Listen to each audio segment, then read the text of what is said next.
भरल छई हो खिस्सा कहै छिय आयन चालीसा। एकर घर बिहार पड़ै छै, पटना से बिलोंग करै छै। पापा के नाम आलोक सिंह छियै, माई के नाम नेहा सिंह छियै। 10 माह के बबुआ छै, इहो बबुआ छोटे छै। बड़ी भयानक भेलै बीमारी, बाबू माई भेलै लाचारी।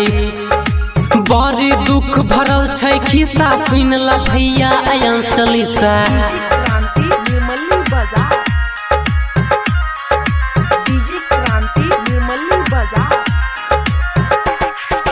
भाई में छै एगो भाई, बहिन में छलै एगो दाई। बाबू के संगे छलै माई, सेहो बेटा के भेलै रोग। माही बाप के देलकै वियोग।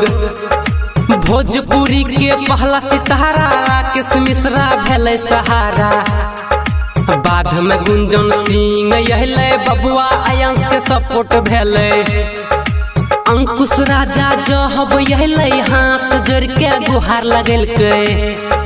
सब कोई एकरा देखो दिशा, सुना हो भैया आयन चालीसा।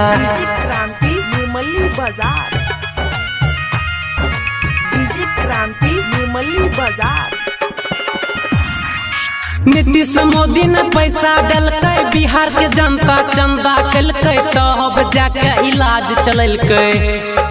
राकेश पांडे पहला भैया, बबुआ के 5 लाख दिलकै रुपैया।